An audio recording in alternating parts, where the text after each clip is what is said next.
Por que você acha que essa questão melancólica é presente nesses movimentos de maneira tão sólida? A do Bela Ciao é um puto exemplo, porque é verdade. Sim. É por causa da Guerra Civil Espanhola, você acha?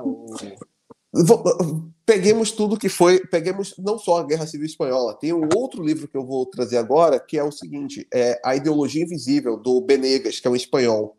E ele coloca como que as guerras, e a gente pode pegar a Primeira Guerra Mundial, a Segunda Guerra Mundial, Guerra Civil Espanhola, a Guerra Ultramar para Portugal, o que é que seja. Essas guerras, elas vão quebrando o espírito jovem das sociedades. E aí ele traz isso para a questão da guerra agora da Ucrânia, Rússia e Ucrânia. A juventude russa está fugindo do país, por quê? Está se vendo diante, de fato, de uma guerra agora. E eles estavam muito... não estavam mais cientes do horror de uma guerra. Então, quando você está sempre diante... Oura.com em até 50 minutos. Desculpa, pode... Quando você está diante de uma guerra, o espírito daquela juventude, ela é degradada mesmo. E aí essas pessoas, ele pega aqui, da Primeira Guerra Mundial, da Segunda Guerra, a Guerra do Vietnã, fez com que a juventude, principalmente homens, dobrassem mais ao progressismo. Porque eles entendiam que a visão contrária era uma visão que levou à guerra, que é a visão nacionalista, uma visão de unidade, uma visão de que existem territórios a serem disputados, etc. E aí é que está. A juventude que deriva desse período, que é um período de guerra, e as ideologias que derivam de lá, e ele coloca que a ideologia invisível que deriva do pós-guerra é o politicamente correto. São ideologias que sempre vão tentar ser terapêuticas. E é daí que vem essa melancolia.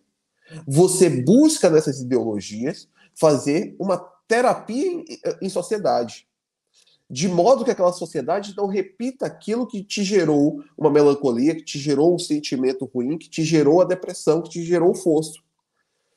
E é por isso que, por mais que a gente esteja chegando em um ponto de grande avanço intelectual, grande avanço tecnológico, grande avanço em várias questões, continuamos sendo uma sociedade extremamente doente, no sentido de ter cada vez mais pessoas depressivas e etc. Por quê? Estamos sempre em um período terapêutico, sempre repetindo uma tentativa terapêutica de ser uma sociedade, de consertar esses problemas, de fechar feridas. E você não fecha essas feridas. Essas feridas você pode tentar superar de outras formas. Pela política você não supera. E aí você faz a degradação dupla, que é o indivíduo não consegue superar suas dificuldades, e socialmente você também cria uma política voltada sempre para uma eterna disputa. Porque se você de um lado tenta ser terapêutico, quem está do seu outro lado é necessariamente quem te causa a necessidade terapêutica. Perfeito, perfeito.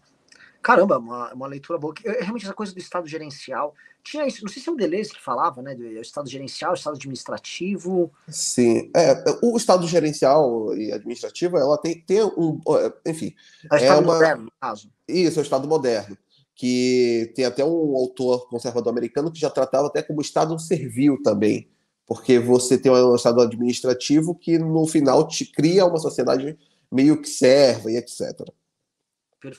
E isso já está em superação. A gente ainda trata ela como uma sociedade gerencial, administrativa, mas ela já está em vias de superação para o novo tipo de Estado, que estão colocando como esse Estado terapêutico.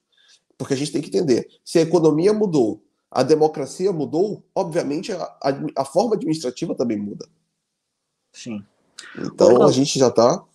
Sim. Orlando, dando uma mudada aqui de alho para bugalho. O que você... Assim, como eu fui lá na Amanda, eu fiquei envolvido ali, né? Você não estava aqui e tal.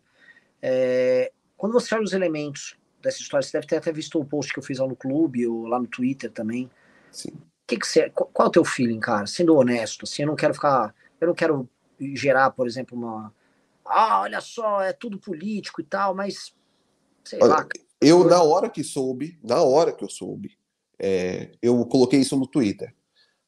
Pode ser coincidência que tenha sido, assim, como fio condutor, uma matéria canalha do Metrópolis gerou um vazamento de dados, que gerou isso aí, um ataque à casa da Amanda, que depois do ataque à casa da Amanda, ela foi vítima de uma máquina de difamação nas redes sociais, e logo depois dessa máquina de difamação nas redes sociais, a casa dela seja invadida e tudo revirado e seus documentos levados.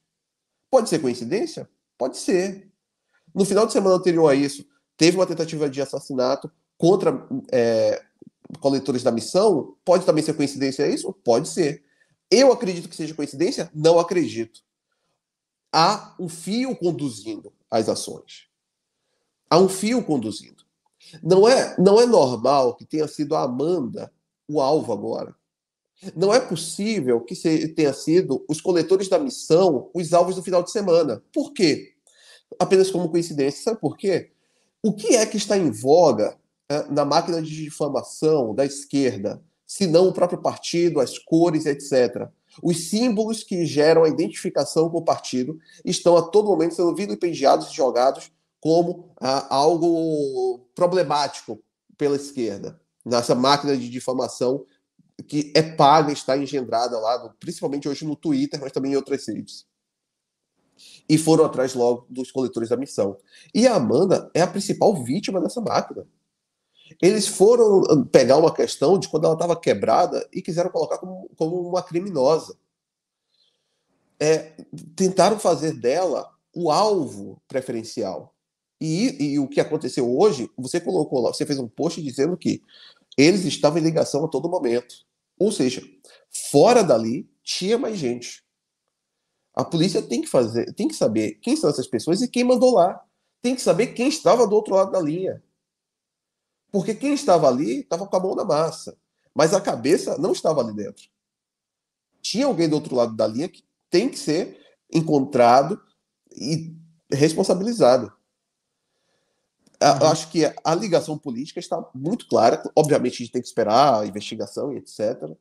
Mas pode ser coincidência? Pode. No Brasil, existe tanta coincidência assim? Não existe. Tem uma coisa que diz assim, que no Brasil não existe bala perdida, né? Não, exato. Sim. Assim, são muitos elementos estranhos, e o fato de ser a Amanda é o que torna tudo mais estranho, sabe, Orlando? O fato da Amanda estar no alvo, especificamente a Amanda está muito no alvo. E desde as matérias lá do Metrópolis, que claramente foram acusações feitas por outros, que ficaram vazando lá pro jornal, das acusações do Metrópolis ao ataque que teve na casa dela, depois as ameaças de morte, aí pegaram um cara, muito provavelmente envolvido no ataque, um cara inclusive da UP, né, daquele Partido Unidade Popular, vira o ano, cara, assim, a quantidade de ataques que a Amanda recebeu na vela do ano foram gigantescas. O fato da Amanda ter sido dentro de todos os perfis do MBL, a ter ido lá e batido demais no caso da Mind, ela foi muito incisiva nisso. Sim. E aí não é à toa que depois da Mind, depois que a gente fez toda aquela questão da Mind, os dossiês, que foi um sucesso e tudo mais, a Amanda foi um perfil muito importante. Perfis no Twitter fizeram, assim, colocaram ela como alvo. Sim. Tem um perfil que do nada foi resgatado e, assim, você percebe que é alimentado, ele não tá à toa, sabe?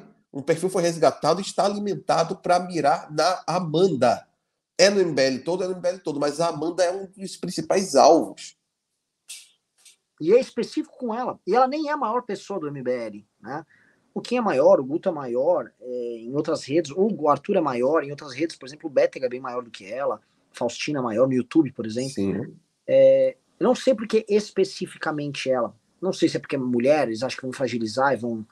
Mas assim, a Amanda não vai se fragilizar. Eu acabei de ver o vídeo que ela vai soltar. Ela tá balada muito por conta da mãe. A mãe, assim, a mãe dela tem a idade da minha mãe, ou talvez não sei se é um pouco mais velha, acho que tem mais ou menos a idade da minha mãe. Uma mulher na idade dela ser sequestrada, porque na fundo ela ficou refém dos caras, eles amarraram ela, deixaram lá. Não é exatamente a melhor situação do mundo para alguém passar, é uma situação horrorosa. Então, e novamente, no fim do dia, a mãe dependendo da filha que trabalha com a mãe. É uma situação de merda, cara, para as duas. A sensação que elas devem ter que é horrorosa.